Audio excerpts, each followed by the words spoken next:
अस्सलामुअलैकुम व्यूअर्स, अभी जिस वक्त मैं ये वीलॉग बना रहा हूँ उस वक्त आपको बताएं कि ये खबर मौसूल हुई है कि इसराइल ने कतर के दारुल हुकूमत दोहा पर फ़ज़ाई हमला कर दिया है। हम फ़लस्तीन की बात नहीं कर रहे हैं, हम ईरान की बात नहीं कर रहे हैं, हम बात कर रहे हैं कतर की। इसराइल ने कतर में फ़ज़ाई हमला कर दिया है। दोहा में यह फ़ज़ाई हमला किया गया है और रिहायशी इलाके के बिल्कुल करीब यह हमला किया गया है। जिस वक्त फ़ज़ाई हमला किया गया उस वक्त धुएं के बादल उठते हुए दिखाई दिए। इसराइल ने यह हमला हमास के सीनियर रहनुमाओं पे किया है जो कतर में मौजूद थे, दोहा में मौजूद थे और मुज़ाकराती अमल जारी था। आप सब जानते हैं कतर सालिस का किरदार अदा कर रहा है और हमास के रहनुमा कतर में मौजूद होते हैं और दोहा में मुज़ाकराती अमल में शामिल होते हैं। और अब इसराइल की जानिब से सालिस के घर में, सालिस के दारुल हुकूमत में, दोहा में जो हमास है, ये मकबूजा फ़लस्तीन की मुज़ाहमती तंजीम है, इसके सीनियर रहनुमा मौजूद थे, उस पर हमला किया। और अब तक की खबर के मुताबिक सीनियर रहनुमा हमास के खलीलुल हय्या और जाहिद जबारियन ये शहीद हो गए हैं इस हमले में। लेकिन कुछ और बहुत अहम चीज़ें हैं, जिस तरह से सूरत हाल वाज़ेह होगी वो भी आपको बताएंगे। लेकिन अभी तक जो चीज़ क्लियर हुई है वो ये है कि इसराइल ने अमेरिका को पहले आगाह कर दिया था कि हम दोहा पर हमला करने जा रहे हैं और हम ये जो हमास के रहनुमा हैं इनको टारगेट करने लगे हैं। और इसराइली जो कुछ लोग हैं, कुछ ज़राए हैं, वो ये भी कंफर्म कर रहे हैं कि अमेरिका ने मदद भी फराहम की है ये हमला करने में। यहाँ पर यह बात भी वाज़ेह रहे कि सदर ट्रंप की जानिब से हमास को एक नई तजवीज़ दी गई थी और कहा गया था कि जी कि आप इस पर अमल दरामद करें और उसके बाद जंग बंदी का मुआहिदा किया जाएगा। इसी हवाले से हमास के जो सीनियर लीडरशिप है वो इस जगह पर मौजूद थी और यहाँ पर मुज़ाकराती अमल चल रहा था जिस दौरान यह हमला किया गया है। कतर ने इस हवाले से जो दोहा पर हमला किया गया है, उसका कैपिटल है, वहां पर यह जो फ़ज़ाई हमला किया गया है उसकी शदीद अल्फाज में मजम्मत की है, अपनी सलामती के लिए ख़तरा करार दिया है, अपनी सॉवरेनिटी, अपनी खुद मुख्तारी पर इसको हमला करार दिया है। लेकिन बहुत अहम सवालात यहाँ पर जो हैं वो खड़े होते हैं। पहली बात ये कि इसराइल को इतनी जुर्रत कहाँ से मिली कि उसने कतर में बाकायदा तौर पर जाकर हमास के रहनुमाओं के ऊपर हमला कर दिया। यहाँ पर बहुत से सवालात भी उठ रहे हैं। एक सवाल ये भी उठ रहा है कि जब ईरान ने जून में, हमने देखा 23 जून को अमरीकी एयरबेस जो कतर में मौजूद है, अल उदैद एयरबेस, उस पर हमला किया था और फिर यह बताया गया कि उसने कतर को भी आगाह कर दिया था ईरान ने और अमरीका को भी इस बात का इल्म था, इसलिए इतना ज्यादा कोलैटरल डैमेज नहीं हुआ था। तो क्या यही सूरत हाल होगी जिस तरह से इसराइली खुद एडमिट कर रहे हैं कि अमरीका को इस हवाले से आगाह कर दिया था? तो क्या कतर को पेशगी इत्तला दी गई थी या नहीं दी गई थी? यह सवाल सबसे अहम सवाल है, क्योंकि यही वो सवाल है जिसका जवाब यह तय करेगा कि अरब ममालिक का इस हवाले से रद्द अमल क्या होगा। जहां पर अब्राहम अकॉर्ड की बात करता है, अब्राहम मुआहिदे की इसराइल बात कर रहा होता है, उसमें अरब ममालिक का किरदार बहुत इंपॉर्टेंट है। तो अगर कतर को इस हमले के हवाले से आगाह नहीं किया गया था तो फिर अरब मीडिया का, अरब ममालिक का इस हवाले से क्या रद्द अमल होगा, यह बहुत इंपॉर्टेंट है। दूसरा अहम मसला इस सारी सूरत हाल में एक और पैदा हो गया है कि अगर इस बात का इल्म कतर को था तो फिर यह मुज़ाकराती अमल जो वहां पर जारी था, सालिस के तौर पर जो किरदार था, उसके ऊपर बहुत सारे सवालात उठना शुरू हो जाएंगे। लेकिन यह मामला गजा से बढ़ता हुआ, फ़लस्तीन से बढ़ता हुआ, तेहरान से बढ़ता हुआ, यह मामला दोहा कतर तक पहुंच गया। अगर अभी भी इसराइल को लगाम ना डाली गई तो ये दीगर मुख्तलिफ ममालिक की जानिब, जो अरब ममालिक हैं या फिर सेंट्रल एशिया के ममालिक हैं, साउथ एशिया के ममालिक हैं, इनकी तरफ भी ये मामला बढ़ सकता सकता है। और जहां तक अमेरिकी सदर डोनाल्ड ट्रंप के किरदार की बात है, तो एक जानिब अमेरिकी सदर डोनाल्ड ट्रंप ये कह रहे हैं कि हमास के रहनुमाओं से कि ये हमारी तजावीज़ हैं, आप इसके ऊपर मशवरा कर लें, इस पर अमल करें, और अगर आप अमल करते हैं तो इसके बाद सूरत हाल वाज़े हो जाएगी और हम जंग बंदी की तरफ चले जाएंगे। लेकिन साथ ही इसराइली ओहदेदार ये क्लेम कर देते हैं कि अमेरिका को तो हमने बता दिया था इस हमले से पहले, अमेरिका ने तो हमारी इस हमले में मदद भी की है।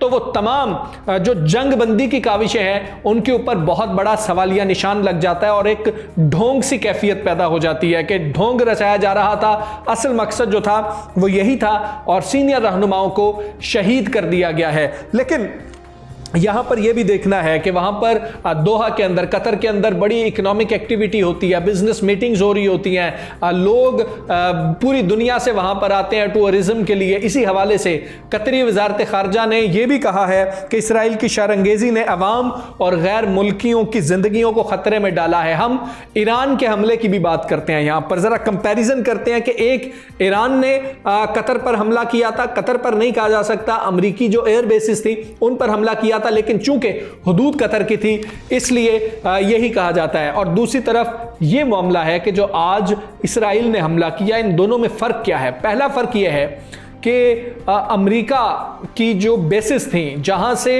ईरान के ऊपर हमला किया गया था, उनके जोहरी जो प्लांट्स थे उनके ऊपर, फर्दों वगैरह के ऊपर हमला किया गया था, तो ईरान ने उन्हीं को निशाना बनाया था और वो आबादी से तकरीबन 35-40 किलोमीटर के फासले पर वो बेस वाक़ थी। और उससे पहले कतर को आगाह भी कर दिया था कि हम ये हमला करने जा रहे हैं और उसका मकसद ये होगा कि अमेरिका ये जान ले कि अमेरिका की बेसिस जहां जहां पर मौजूद हैं इस खित्ते के अंदर, हम उसको निशाना बना सकते हैं। ये तो मामला था ईरान का जो जून के अंदर हमने देखा। लेकिन आज जो वाक़या पेश आया है वो सबसे इंपॉर्टेंट इसलिए है कि वहां पर हमास रहनुमा मुज़ाकरात के लिए मौजूद थे। ये मैं आपको एक मिसाल से वाज़े करता हूं। मिसाल ये है कि दो इस तरह के ग्रुप्स हैं या दो गिरोह हैं जिनमें झगड़ा होता है और एक सालिस है। उस सालिस पर सब यकीन करते हैं, भरोसा करते हैं, और फिर यह कहा जाता है कि उस सालिस के डेरे के ऊपर जाकर अब हम बैठेंगे और वहाँ पर जो है जो भी फैसला सालिस करेगा और जो भी बातचीत होगी उस हवाले से हम वहाँ पर चले जाते हैं और जो भी नतीजा वहाँ से निकलता है। तो सालिस का वो जो डेरा होता है, सालिस का घर होता है, सालिस ने जिस जगह पर बुलाया होता है वो जगह बहुत अहमियत इख्तियार कर जाती है और वहाँ पर ना लड़ाई झगड़ा हो सकता है और ना ही एक दूसरे पर जुमले भी कसे जा सकते हैं, बल्कि सालिस वहाँ पर इसलिए मौजूद होता है कि वो दोनों को गारंटी देता है कि अगर आप मेरे पास आएंगे तो मैं आपकी हिफाजत कर रहा हूँगा और आप वहाँ पर जब आएंगे तो आपको कोई ख़तरा नहीं होगा। तो यही मामला यहाँ पर है। इसराइल और हमास के जो दरमियान तमाम मामलात थे वो मुज़ाकरात कतर में हो रहे थे। कतर बहुत अहम सालिस का किरदार अदा कर रहा था और हमास के रहनुमा, इससे पहले भी हमने इसराइली वफ़द जाता हुआ भी देखा कि हमास के वफ़द के साथ इसराइली वफ़द मुलाकात करता था, वहाँ पर मुज़ाकरात होते थे। ये ऐसा अचानक से नहीं हुआ कि हमास के रहनुमाओं को ढूंढ निकाला कहीं से इसराइल ने और अचानक से हमला कर दिया, ऐसा नहीं था। ये मुज़ाकराती टीम होती थी, मुज़ाकराती टीम मुज़ाकरात करने के लिए आती थी और ये पहले इसराइली वफूद के साथ भी मुज़ाकरात के लिए बैठ चुके हैं, मुज़ाकराती अमल भी हुआ है, लेकिन कोई बात जंगबंदी की तरफ नहीं बढ़ी।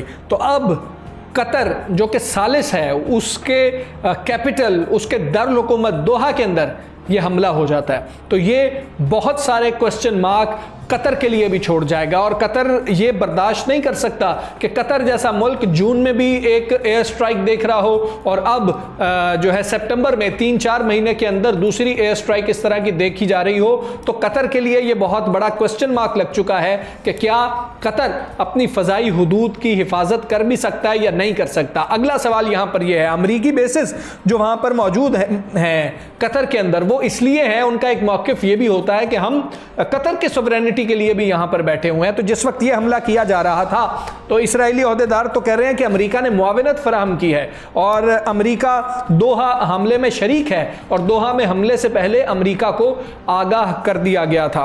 अब आपके जहनों में एक और सवाल होगा, लम्हे मौजूद की हम बात कर रहे हैं क्योंकि ये सिचुएशन बदलती चली जाएगी और आने वाले वक्तों में यह भी क्लियर होगा कि मुख्तलिफ ममालिक इस पर किस तरह से रिस्पॉन्ड करते हैं। और कतर का जो हकीकी मौक़िफ़ है और क्या कतर को इस बात का इल्म था या नहीं था, ये भी चंद रिपोर्ट्स में कुछ टाइम में हो सकता है कि आज ही ये चीज़ें वाज़े होना शुरू हो जाए और हमास का रद्द-ए-अमल भी आएगा। अब सवाल यह है कि क्या जंग बंदी मुआहिदा अभी भी हो सकता है? तो जंग बंदी मुआहिदे के बिल्कुल भी अब चांसेस नज़र नहीं आ रहे हैं। इसराइल ने यह फैसला कर लिया है कि अब वो अपनी फ़ौज भी, मतलब कि बूट्स ऑन ग्राउंड ये टर्म इस्तेमाल की जाती है जिस वक्त फ़ौज इलाके में दाखिल हो जाती है। तो इसराइल ने यह भी फैसला कर लिया है कि फ़लस्तीन पर, गज़ा पर इस तरह से कब्ज़ा किया जाएगा। साथ ही आज ये हमला इस बात को, उनकी इंटेंशन को क्लियर कर रहा है कि इसराइल की इंटेंशन जंग बंदी है ही नहीं। और अमेरिका के किरदार के ऊपर जो सवालिया निशान लग रहा है वो ये है कि अमेरिका ने क्या एक जाल में फंसाने की कोशिश की थी हमास को, और उनको एक नया लॉलीपॉप दिया गया कि जी कि इसके ऊपर आप लोग मुशावरत करें, फिर जंग बंदी करते हैं। और उसी दौरान जब वो आपस में मुज़ाकरात कह लें, आपस में मुशावरत कह लें हो रही थी, तो उसी दौरान ये हमला कर दिया गया है। अब कतर के लिए ये चीज़ें क्यों इम्पॉर्टेंट हैं? कतर के अंदर आप देख रहे हैं कि जिस तरह से दुबई में बहुत ज़्यादा प्रेशर हो गया और दुबई के वीज़ा प्रॉब्लम्स भी आ रहे थे, दुबई के अंदर दीगर कुछ कवानीन भी सख्त हो रहे थे, तो बिज़नेस कतर में शिफ्ट होते हुए हम देख रहे थे। कतर की इवन वीज़ा रेशियो बहुत बेहतर थी। कतर से आप दूसरे ममालिक में जब वीज़ा के लिए अप्लाई करते हैं तो वहाँ पर जो लोग कतर से अप्लाई कर रहे होते थे उनकी वीज़ा रेशियो बहुत अच्छी थी, मुख्तलिफ ममालिक के वीज़े आसानी से मिल जाते थे। ये मैं कतरी नेशनल्स की बात नहीं कर रहा हूँ, ये मैं वो बात कर रहा हूँ जो लोग पाकिस्तान से जाते थे, इंडिया से जाते थे, बांग्लादेश से, श्रीलंका से, इन ममालिक से जो जा रहे होते थे। तो कतर कैसे बर्दाश्त करेगा कि जून में एक हमला होता है, उस हमले के हवाले से चले ईरान ने तो बड़ा बेहतरीन क्लियर कर दिया कि जी कि ये हमने एक तो दूर अल-उदैद बेस पे किया था और दूसरा हमने बता के किया था। लेकिन अब सितंबर के अंदर, जून, जुलाई, अगस्त, सितंबर 3 महीने भी पूरे नहीं हुए थे उस हमले को, क्योंकि वो 23 जून को हुआ था। आज 9 सितंबर है, तो उस 9 सितंबर को हमला होता है। तो कतर किस तरह से वहाँ पर जो बिज़नेस एक्टिविटी करने वाले लोग हैं, जो वहाँ पर आकर इन्वेस्टमेंट कर रहे हैं, जो वहाँ पर आके नौकरियाँ कर रहे हैं, जो वहाँ पर आते हैं सयाहत के लिए, उनको कैसे समझाएगा कि मेरा मुल्क आपके लिए सेफ़ है। तो कतर के लिए भी ये मामला उतना ही इम्पॉर्टेंट है। जहाँ तक हमास की बात है तो अक्टूबर 2024 में ये सीनियर रहनुमा खलीलुल हैया जो हैं, जो शहीद हुए हैं आज, उनको ये अहम जिम्मेदारी सौंपी गई थी और आला क़यादत को निशाना बनाने की कोशिश की गई है। इस्राएली फ़ज़ाइया की जानिब से इजलास ये हो रहा था उस वक्त, और ऐनी शाहिदीन ये बता रहे हैं कि दोहा में ये कोई कतारा का इलाका है जिसमें कई धमाके सुने गए, कोई एक धमाका नहीं सुना गया था। जिसके बाद उन्होंने फ़ज़ाओं में उड़ता धुआं भी देखा है। अभी 2 वैसे नाम सामने आ रहे थे, ज़ायद जबारिन का भी नाम सामने आ रहा था, लेकिन उनकी अभी तक कंफर्मेशन नहीं हो सकी है।